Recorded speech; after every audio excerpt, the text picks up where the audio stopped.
Hello, everyone. It's Roman from the Zone Defense Podcast. It is just me today, but Drew, Chris, and I all thought we should make this video as a collective to kind of discuss some of the news going on with the Ravens that unfortunately came out after our recording of the Thanksgiving episode. We recorded that on a Tuesday, and then everything else with the Ravens happened pretty much after that, after the recording and the following couple days. So I thought I would take the liberty to come out with another video, a separate video. Definitely won't be as long, but definitely covering all the Ravens news because it's definitely something that needed to be talked about. We mentioned previously, from what we knew, that Mark Ingram and J.K. Dobbins, they were both going to be out for the Thanksgiving game, both on the COVID list. So we knew that. That was sort of the tip of the iceberg, however, because shortly after that, there was a wave of positive tests in that facility. They didn't release the names at that point, but it was becoming very unlikely that they were going to play on Thanksgiving, and that's kind of exactly what happened. They were supposed to play the primetime game on Thanksgiving, but that ended up being moved to Sunday afternoon at that time period, which was announced yesterday, obviously, because I'm recording the day after Thanksgiving.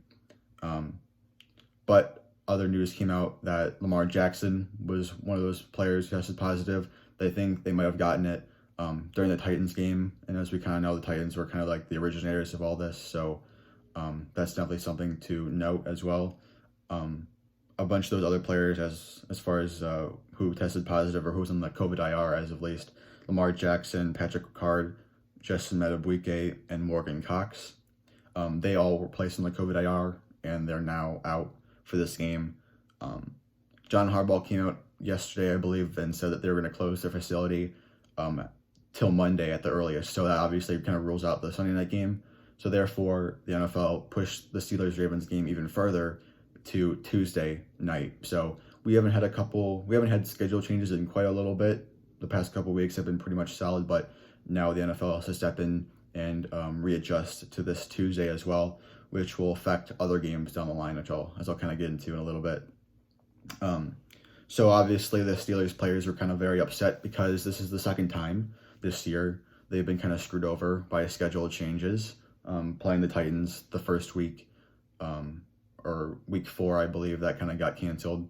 And now this is the second time that they prepared for a game, and now they have to wait a few more days. And they are very vocal about it on Twitter, which is very understandable. But I think at the end of the day, if you really think about it, would you rather have a positive Lamar Jackson out on the field playing a Thanksgiving game, which would have caused even more positive tests on both sides?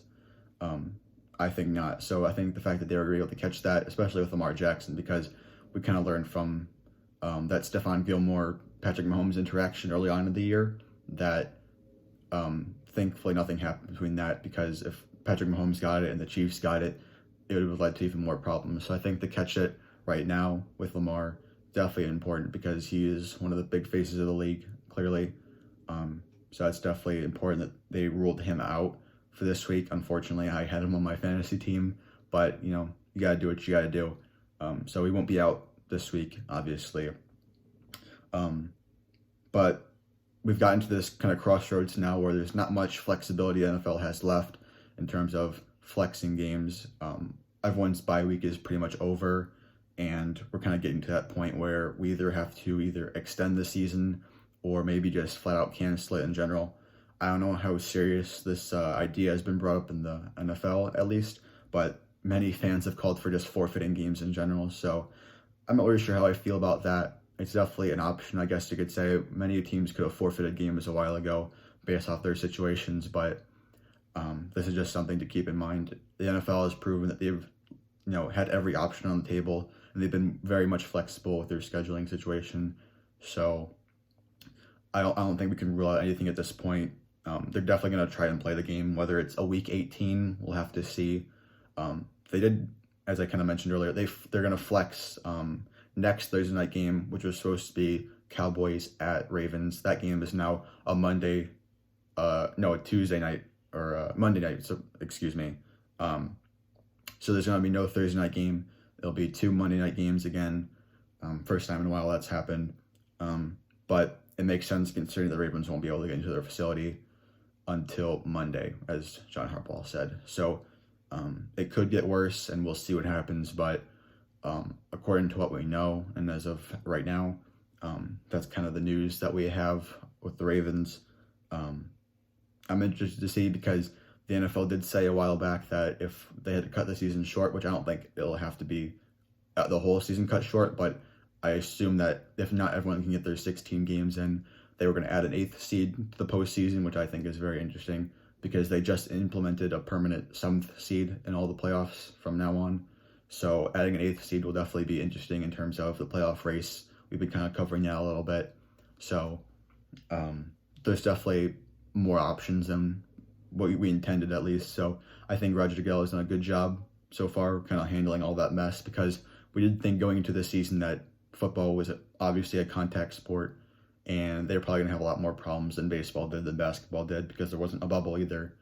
So I think we kind of seen that they're willing to be flexible. They're willing to make decisions that might make people upset, but I think it's for the good of the league and for the good of all these players who, have families who, obviously make a living in this sport. So I think it's definitely necessary to do what's necessary to try and get all 16 games in for every single team across the league, which as of right now, it has worked very much in their favor. So those are all kind of the Ravens news that we wanted to talk about, or just me at least today. This is definitely a video that we had to make, and I'm glad we kind of cover all this now, because if we talked about all this in our Thanksgiving episode, it probably would have been a lot longer. So I'm glad we were able to share all this Ravens news with you, because this is very important considering the Ravens are in the playoff hunt and they definitely need this game. Steelers trying to stay undefeated. It would have been nice to have this game on Thanksgiving prime time as the night winds down, but the NFL has to do what they got to do. And to move this game from Thursday to a Sunday, now to a Tuesday, it definitely shows that the NFL cares about this game. And regardless of all the Steelers players upset, I know Ebron and Chase Claypool were very vocal about it on Twitter, about them being screwed over again. This definitely needed to happen. And I don't want to hear anything about like Ravens benefiting from this, because obviously their facility is locked down. They have players on the COVID list, so they're already going to be out this week. So they're definitely going to be at a disadvantage against the Steelers anyways. So it'll be interesting to see. We don't know Trace McSorley or RG3 who's going to start for Lamar Jackson. I would assume it's RG3 taking his place this week.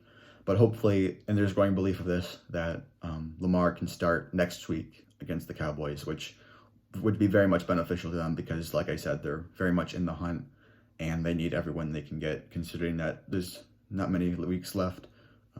They're third in the division at the moment, so they need every game, every win they can get, and they need Lamar out there for sure, because without him, they're at a clear disadvantage, just as they were without playing Ingram and Dobbins, because if they need all those players, and we talked about this in the pod, that Dobbins, coming off a great week, he needed to be out there this week, but like I said, they'll be at a clear disadvantage, and we'll see what happens. I guess this is all the news that we have right now. If there's more, we'll probably have to cover it next week, but we all picked the Steelers to win, so we're gonna go ahead and keep those picks.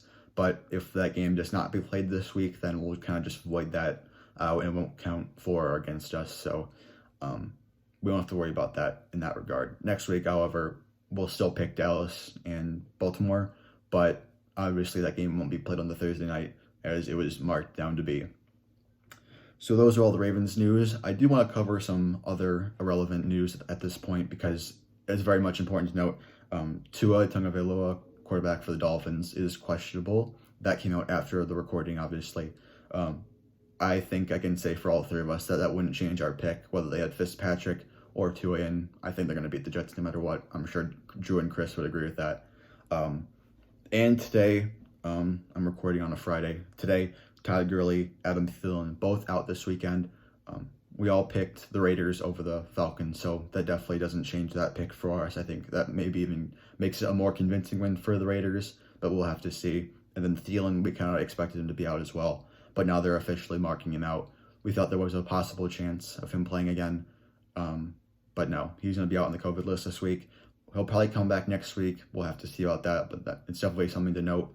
And that was kind of all we expected at that time. But now we know what the deal is with those players, and we'll see if there's any other unexpected injuries that come out in the next couple of days. We know next week we're going to talk about Lane Johnson, Zach Martin. They both got hurt.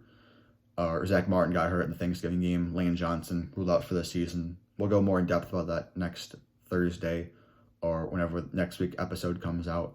But that's all I kind of want to come on.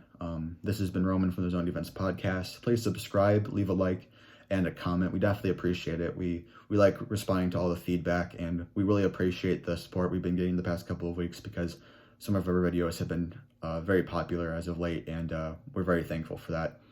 You can check us out on YouTube and all the other streaming platforms, Apple Music, Spotify, everything you can imagine. So it's been Roman from the Zone Defense Podcast. Thank you for listening, and peace.